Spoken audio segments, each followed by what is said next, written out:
Last night in Washington, something horrific happened. A brutal terrorist shot in cold blood a young, beautiful couple, Yaron Lischinsky and Sara Milgrim. Yaron had just bought an engagement ring for Sara. He was planning to give it to her in Jerusalem next week. They were planning to start a new and happy life together. Well, that tragically did not happen. Yaron and Sara weren't the victims of a random crime. The terrorist who cruelly gunned them down did so for one reason and one reason alone. He wanted to kill Jews. And as he was taken away, he chanted, "Free Palestine." This is exactly the same chant we heard on October 7th. On that day, thousands of terrorists stormed into Israel from Gaza.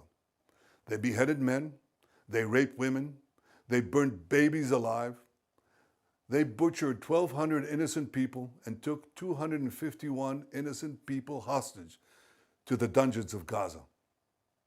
A short time afterwards, Chancellor Scholz of Germany visited Israel.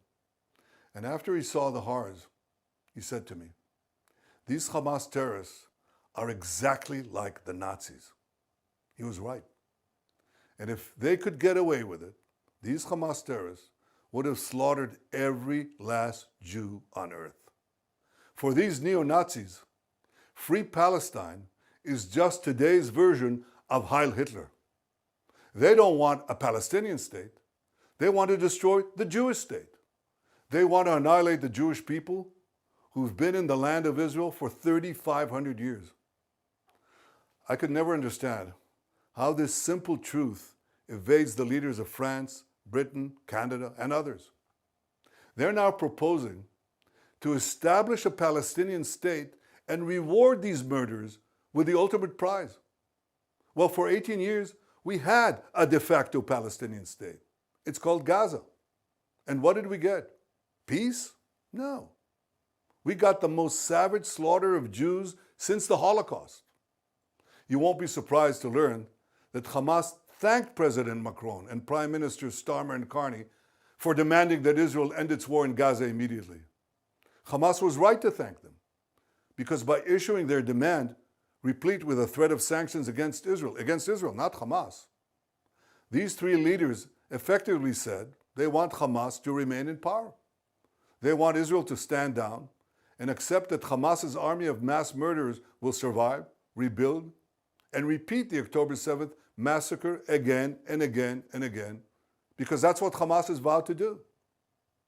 I say to President Macron, Prime Minister Carney, and Prime Minister Starmer, when mass murderers, rapists, baby killers, and kidnappers thank you, you're on the wrong side of justice.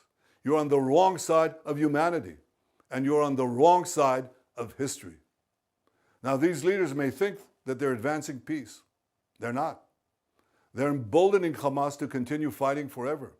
And they give them hope to establish a second Palestinian state, from which Hamas will again seek to destroy the Jewish state. And mind you, it's not going to be a state free of Hamas. When you establish a Palestinian state, we've seen it. The radicals take over. Iran sends them in and they take over. So don't give us this talk. It'll be a peaceful Palestinian state. It won't be.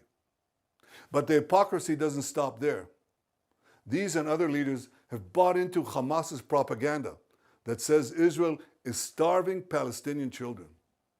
And not only is Hamas putting out this lie, a few days ago, a top UN official said that 14,000 Palestinian babies would die in 48 hours.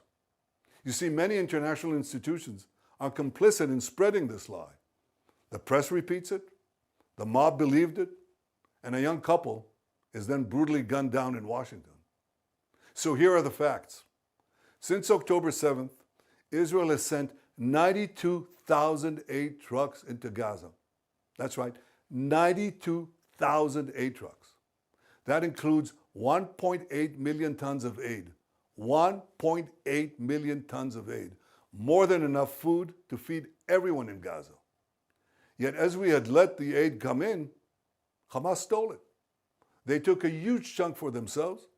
The rest they sold at exorbitant prices to the Palestinian population.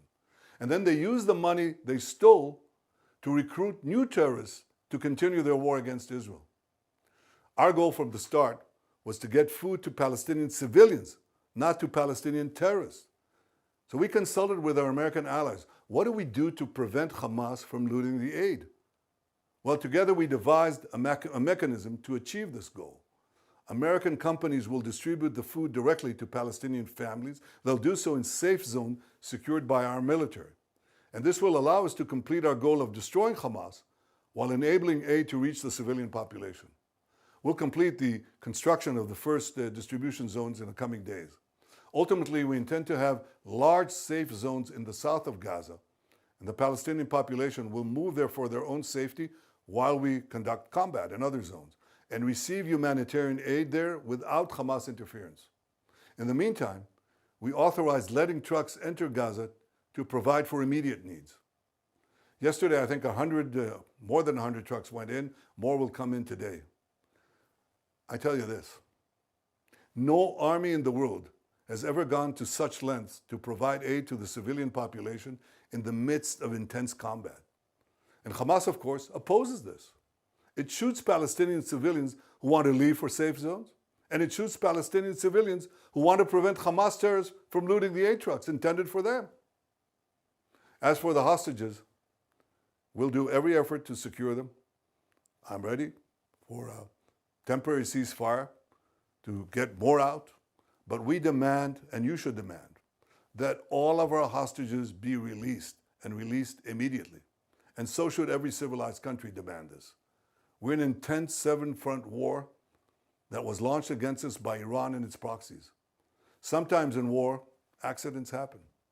One such incident happened the other day in Jenin, and thankfully no one was hurt. Our military has expressed its regret over the event because we don't target civilians or diplomats. We target terrorists. Exactly the opposite of Hamas. They target civilians, ours, and they hide behind civilians, theirs. They use them as human shields. That's a double war crime. But I don't hear that coming from any one of those countries that criticize Israel.